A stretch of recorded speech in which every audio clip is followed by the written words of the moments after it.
Mr. Keene, Tracer of Lost Persons, a new weekly feature on NBC's All-Star Festival of mystery, comedy, music, and drama. Brought to you by Chesterfield, always milder, better tasting, cooler smoking, plus no unpleasant aftertaste. By Anacin, for fast relief from pain of headache, neuritis, and neuralgia. And by RCA Victor, world leader in radio, first in recorded music and first in television.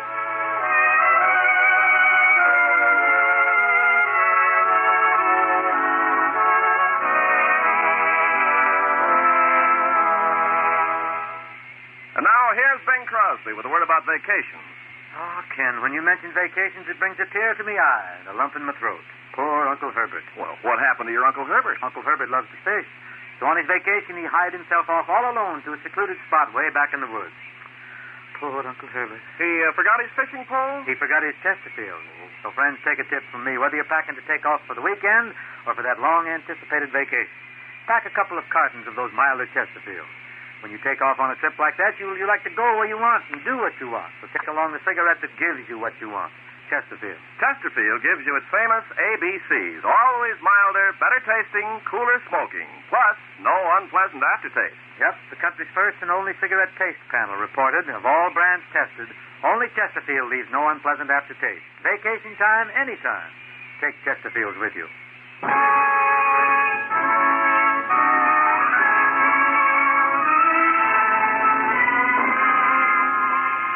Now, Mr. Keene, Tracer of Lost Persons, one of the most famous characters of American fiction in one of radio's most thrilling dramas. Tonight, the famous old investigator's case is entitled The Abandoned Well Murder Case. Our scene is a deserted farm about 60 miles from New York. It's almost dusk, and a middle-aged, well-dressed man with iron-gray hair paces back and forth near an abandoned well. With mounting annoyance, he glances towards the overgrown shrubbery that surrounds the well. Confounded, it must be almost 7:30. I don't like to be kept waiting. What the devil can... Who's that? Is that you? Well, it's about time you... You? What are you doing with that gun? Are you crazy? No, don't shoot. Oh, you've killed me.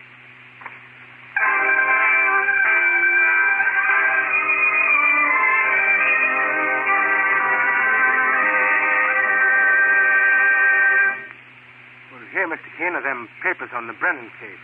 All ready to file and marked closed. Yes, Mike, that was a difficult case. Now, perhaps it's time you and I took a few days' vacation. A fishing trip, or... Can I help you, ma'am? Are you Mr. Keene? No, I'm his partner, Mike Clancy. Oh, please, I must see Mr. Keene at once. I didn't phone for an appointment. Well, now, who are you, ma'am?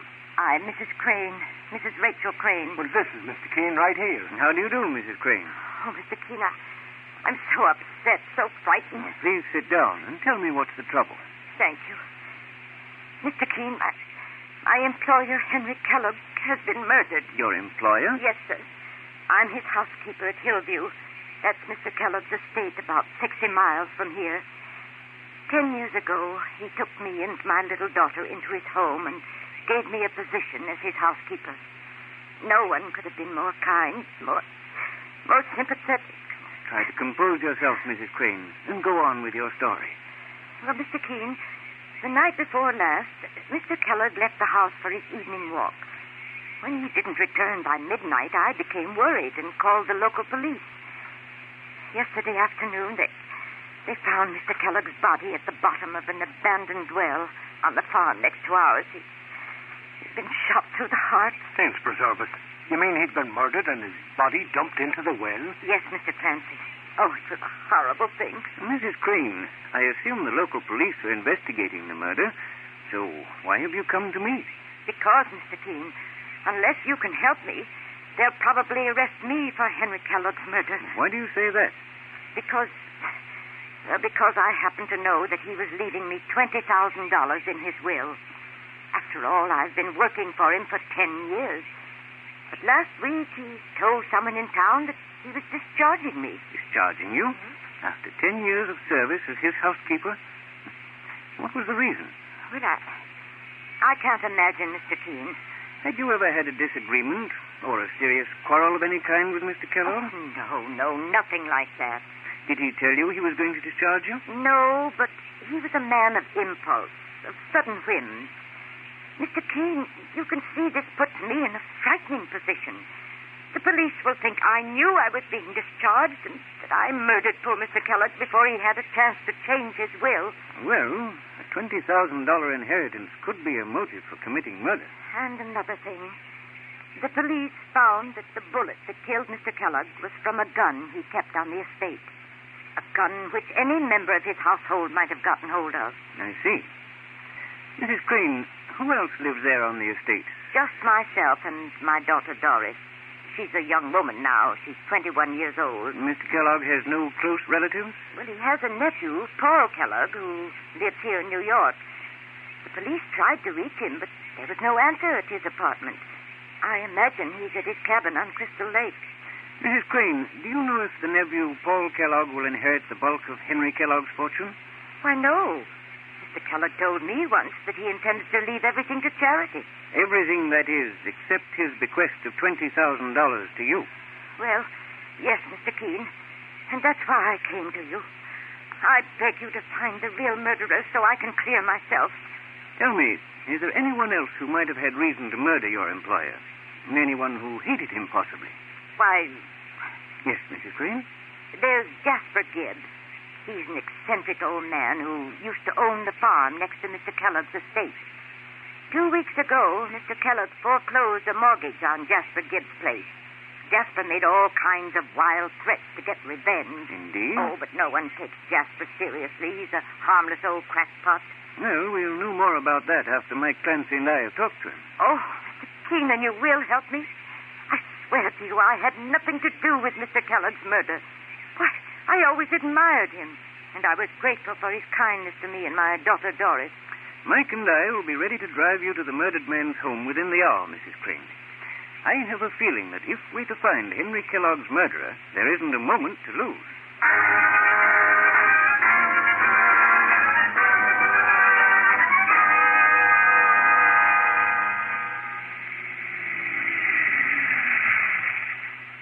Here we are, Mr. Keene, Mr. Clancy. This is Mr. Kellogg's home. Well, sure, it's a mighty elegant place, boss. A real country estate. Yes, Mike. One would think it would require a staff of servants to run it. Mr. Kellogg didn't like a lot of people around. What is it, Mrs. Crane? But that car in the driveway. It's Mr. Paul's roadster. You mean Henry Kellogg's nephew? Yes, sir. Oh, there you are, Mrs. Crane. Why, Mr. Paul, I didn't know you were here. I was up at my lake cabin. I got back to New York this morning, and the police phoned and told me Uncle Henry had been murdered. Who are these gentlemen, Mrs. Crane? It's Mr. Keene and Mr. Clancy, the private investigators. Mr. Keene, this is Mr. Kellogg's nephew, Paul. Now, Mr. Keene, I've often heard of you. How do you do, Mr. Kellogg? Glad to meet you, young fella. Please come into the house, gentlemen. This whole thing is shocking. But, Mrs. Crane, I had no idea that you'd gone into the city to bring Mr. Keene into the case. Doris didn't tell me.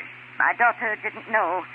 Now, Mr. Keene, if you'll all excuse me, I want to put away my things and see where Doris is. Certainly, Mrs. Crane.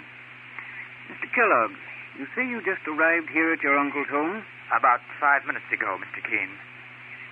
So, Mrs. Crane, the housekeeper, has asked your help in solving Uncle Henry's murder. I suppose she's very worried, the situation being what it is. Just what do you mean by that, Mr. Kellogg? Well, look at the spot she's in. After that quarrel with Uncle Henry, it's no wonder she's panicking. Quarrel? Sure, Mrs. Crane never mentioned any quarrel to us, boss. No, Mike. She told us she and Henry Kellogg were on the best of terms. She didn't tell you of her threats against him? Threats? What threats, Mr. Kellogg? Suppose you tell us about that. Certainly, Mr. Keene. You haven't met Mrs. Crane's daughter, Doris. When you do, you won't find it difficult to understand how she captured poor old Uncle Henry's fancy. He wanted to marry Doris Crane. Marry her? Well, sure, I thought your uncle, the murdered man, was in his 50s. He was, Mr. Clancy. And Doris Crane is 21. About 2 weeks ago, her mother found out what was going on.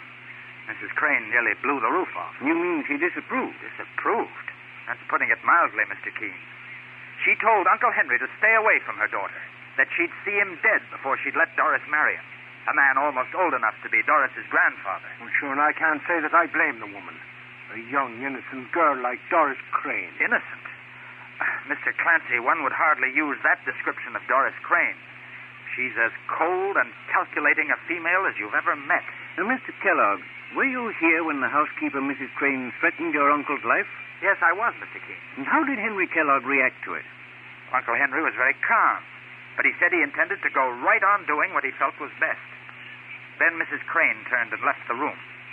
I'll never forget the look of hatred in her eyes. Well, sure, and he never said a word to us, Mr. Keene, about her daughter being mixed up with the murdered man. However, Paul Kellogg has taken good care to mention it, haven't you, Paul? Doris, I didn't hear you come in. No. You were much too busy trying to cast suspicion on my mother. Mr. Keene, this is Doris Crane, the housekeeper's daughter. How do you do, Doris? This is my partner, Mike Clancy. Pleased to meet you. Mr. Keene, Mother tells me she's asked your help in clearing her of suspicion in the murder. Well, she's going to need it with someone like Paul Kellogg spreading lies about her. Lies? One moment, please. Tell me, Doris, just what was your relationship with the murdered man, Paul Kellogg? Why, I planned to marry him, Mr. Keene. He was head over heels in love with me. Of all the rotten lot for this to happen. You don't mind my saying so, Doris. You don't seem grief-stricken about the murder of the man you loved. I didn't say I loved Henry Kellogg. I wanted to be mistress of this estate. I wanted expensive clothes, jewels, and lots of money to spend. He could have given me those things. Well, I never heard anything so cold-blooded. Cold-blooded? I'm simply being truthful, Mr. Clancy. Which is more than you can say for Henry Kellogg's nephew, Paul. Just what is that supposed to mean? Why not tell Mr. Keene about your own relationship with your uncle? And just what was that relationship, Doris? Mr. Keene, Doris is making a mountain out of nothing. I'm perfectly willing to tell you that Uncle Henry and I never got along too well. In fact, 2 weeks ago, he ordered you off the estate. Is that true, Mr. Kellogg? Yes, Mr. Keene, it's true. I told Uncle Henry right to his face that I thought he was a fool for wanting to marry Doris, a girl young enough to be his granddaughter. He ordered me to get out of the house. And I know that what Doris here is insinuating, that I murdered Uncle Henry to get his money. I'm not so sure that you didn't, Paul Kellogg. That's a lie. You know very well I didn't. Now, Mr. Kellogg, do you inherit any of your murdered uncle's estate? No, Mr. Keene. I haven't a chance of getting a penny of it. I'm not even mentioned in his will, so I had no reason whatever to murder him. What? Saints preserve us, what was that? Mr. Keene! It's Mother. It came from the study. Come on, Mike. Mr. Keene! Mr. Keene, come here to the study quickly. What is it, Mrs. Crane? Look, there's the window, boss. It's a man trying to climb out. After him, Mike. Right, sir. Oh, no, you don't, me bucko. You're staying right here. Get away from me. Keep away, I'm warning you. Oh, so it's a fight you're after, is it? Well, now, here. Here, now. Hold still, mister. Sneaking into other people's houses, are you? Mrs. Crane, do you know this man? Yes, Mr. Keene. It's Jasper Gibbs, the man I told you about. The one whose farm was foreclosed by Mr. Kellogg. Well, now, what do you think of that? Oh, he gave me such a scare. I was coming along the hall when I saw him at the desk in the study.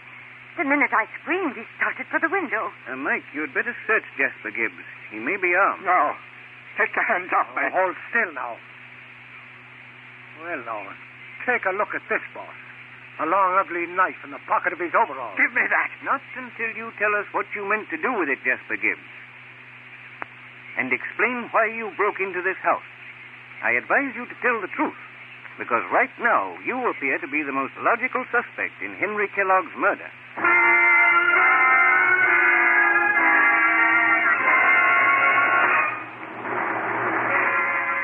Mr. Keene will return in just a moment. But first, if you'd like to know a quick, easy way to ease the pain of headache, neuritis, or neuralgia, then by all means try Anacin. Your own dentist or physician may at one time or another have handed you an envelope containing Anacin tablets. Then you already know how incredibly fast and effectively Anacin brings relief.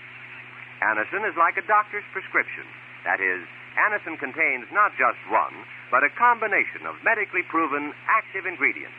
For your own sake, try Anacin. Anacin is sold to you on this guarantee. If the first few tablets do not give you all the relief you want, as fast as you want it, you may return the unused portion and your money will be refunded. You can get Anacin tablets at any drug counter. Anacin comes in handy boxes of 12 and 30 tablets and economical family-size bottles of 50 and 100.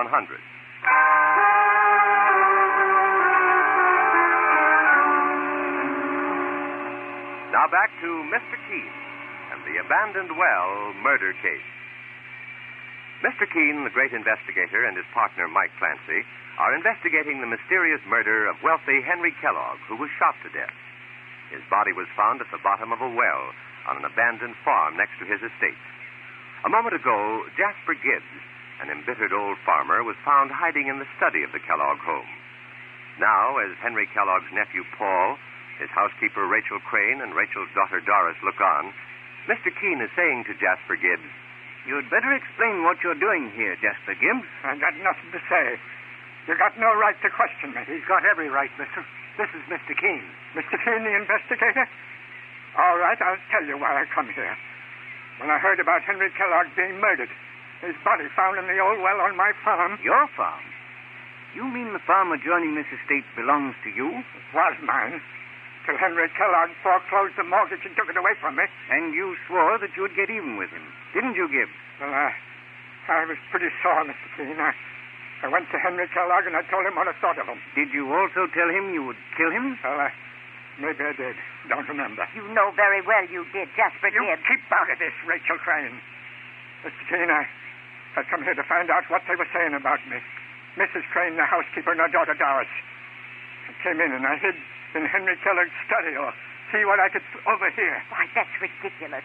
Perhaps you meant to commit another murder. Watch out what you're accusing, Mrs. Crane. Maybe you won't talk so fast when I tell Mr. Keene what I know about Henry Kellogg and your daughter. What you know about me? How dare you? One moment, Doris. What is it you know, Gibbs? Just this, Mr. Keene. This girl, Doris Crane, she used to meet Henry Kellogg secretly down by the abandoned well, the place where he was murdered. I saw them there together a lot of times. Well, then what if you did? And I wouldn't be surprised if you met him there the other night, Doris Crane, and put that bullet through his heart. Mr. Keene, this man's insane. Why should I murder Henry Kellogg? I intended to marry him. It's quite possible, Doris, that Henry Kellogg may have changed his mind about marrying you. You admitted to me that you didn't love him. Perhaps he found that out. Oh, Mr. Keene, well, you don't know what you're saying. My daughter Doris wouldn't commit a murder. As for you, Mrs. Crane, the fact that you neglected to tell me you strongly opposed your daughter's relationship with Henry Kellogg, that you even threatened him... Who told you about that? Paul Kellogg, the murdered man's nephew. Yes, I did, Mrs. Crane. I felt Mr. Keene should know all the facts. Including the fact that you and your uncle hated each other? Mr. Keene knows about my quarrels with Uncle Henry. He also knows that I would have had nothing to gain by killing him. Mr. Keene, maybe I know something that'll help you. What is it, Jasper Gibbs? If you'll come down to the old mill with me, the old well, the place where Henry Kellogg was murdered, something I got to show you. Boss, I'll bet it's a trick. It ain't no trick. Very well, Gibbs. Now, the rest of you wait here, please. Come along, Mike. Let's find out what it is that Jasper Gibbs is so anxious to show us at the scene of the murder.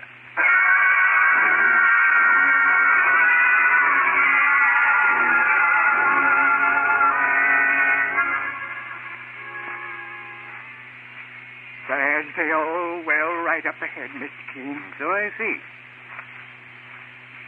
Now then, Gibbs, what did you want to show us? Mr. Keene, as soon as I heard about Henry Kellogg being murdered here at the old well, I came snooping around, and I found something that the police didn't notice. Look, right there, where I'm pointing. What is it, Mr. Keene, sir? There seems to be some tiny pieces of glass at the edge of the well, Mike. That's right. And back at the house, I seen the housekeeper's daughter, Doris Crane. She was wearing a necklace made of glass beads. Chance preserve us, he's right, boss. I saw the necklace myself. And so did I, Mike. But Jasper Gibbs, it seems to me you're very eager to plant suspicion on Doris Crane. I'm only trying to help you find Henry Kellogg's murderer. Well, I'll put these slivers of glass in my pocket. Mike and I will be getting back to the house. Where are you staying, Gibbs? Well, I got a room in town. I warn you, don't try to leave, or you may find yourself in an even more dangerous position than you already are. Come along, Mike. Let's get back to Henry Kellogg's house.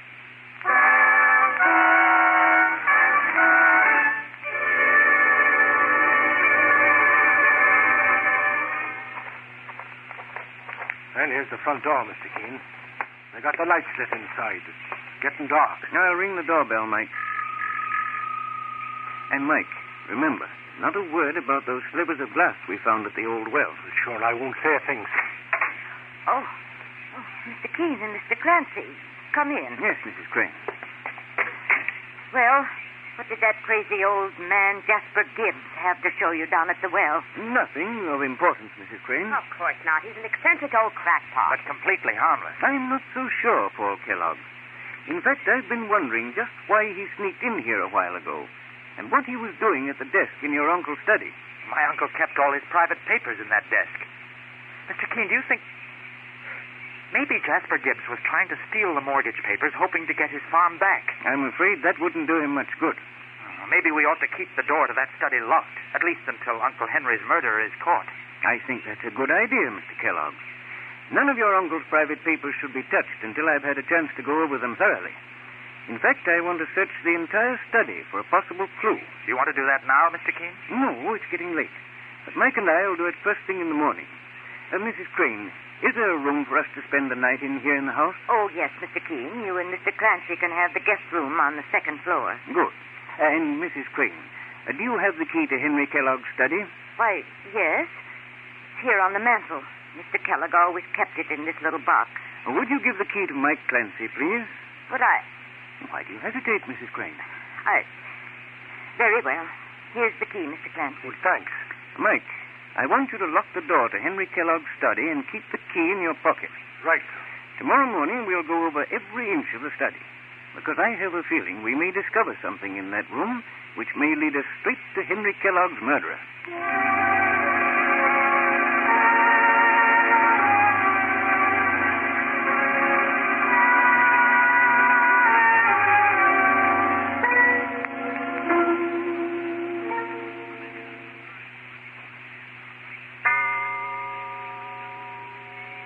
Well, Mr. Keene, it's 1:30 in the morning.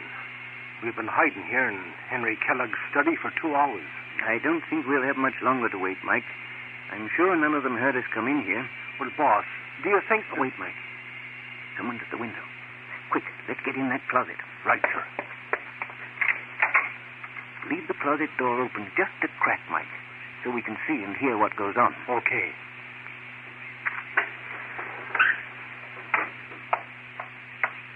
Someone's climbing in the window. Just as I expected.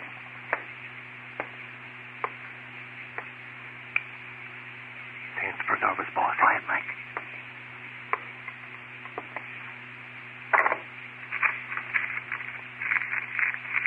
Open the closet door, Mike. Good evening, Paul Kellogg. Keene, Clancy, what are you doing here? We don't have to ask what you're doing here. You came to get that envelope from the secret drawer in your uncle's desk. Hand it over, please. No, the boss says to hand it over. There. There's the envelope, Mr. Keene, sir. Thank you, Mike. Now, just take a look inside. Well, look at this, Mike. It's a fortune in negotiable bonds. I should say at least $200,000 worth. Give me those bonds. I don't think so, Paul Kellogg. I'll need them as evidence that you murdered your Uncle Henry Kellogg. You're out of your mind, Keene. You can't prove a thing. I have evidence that puts you on the scene of the crime. You claim that you first heard of your uncle's murder this morning, but I found slivers of glass near the spot where he was shot to death. What does that prove? Later, I noticed that the crystal on your wristwatch is broken. You must have smashed it when you pushed your uncle's body into the well. It'll be an easy matter to prove that the slivers of glass came from your watch. Well, you're licked, mister. So you may as well admit it. All right, I'll admit it. I murdered my uncle to get those bonds. A month ago, I found out by accident that he kept them in that secret drawer in his desk. Nobody knew about them. They weren't even mentioned in his will. But I knew I'd have to work fast before he married that girl, Doris Crane, and she found out about them. So you murdered your uncle, hoping to pin the crime on Doris or her mother.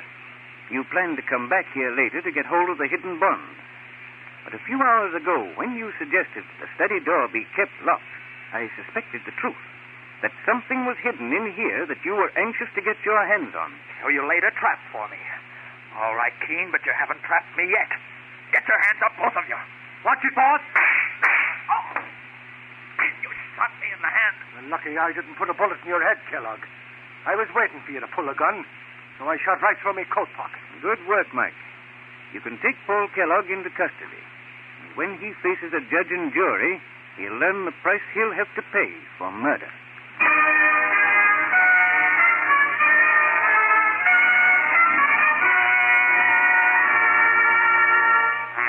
And so Mr. Keene finds the solution to the abandoned well murder case.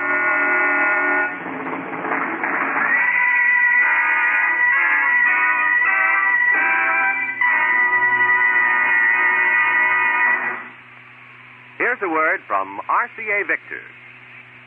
When you buy RCA Victor television with RCA factory service, you get television's greatest combination.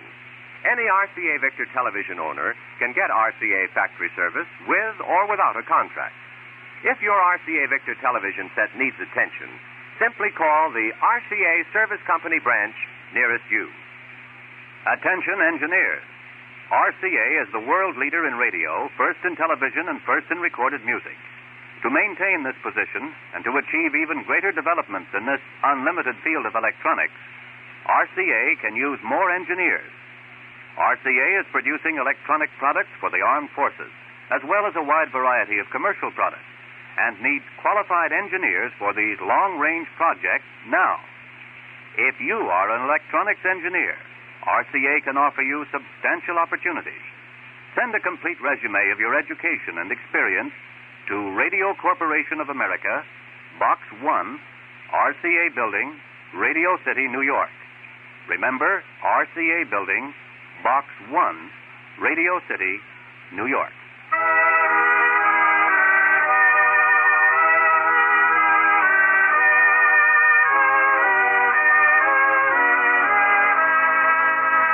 Listen again next week to Mr. Keene, Tracer of Lost Persons, a new weekly feature on NBC's All-Star Festival of mystery, comedy, music, and drama. Brought to you by Chesterfield, always milder, better tasting, cooler smoking, plus no unpleasant aftertaste. By Anacin, for fast relief from pain of headache, neuritis, and neuralgia. And by RCA Victor, world leader in radio, first in recorded music and first in television. Mr. Keene, Tracer of Lost Persons, is based on the novel Mr. Keene. The radio sequel is originated and produced by Frank and Ann Hummert. Dialogue by Gene Carroll. Directed by Richard Leonard. Philip Clark plays Mr. Keene. Your announcer, Jack Costello. Remember, Mr. Keene is now on the air at this new time every Friday at 9:30 Eastern Daylight Saving Time. Don't miss Mr. Keene next Friday when the kindly old Tracer turns to the poison sandwich murder case.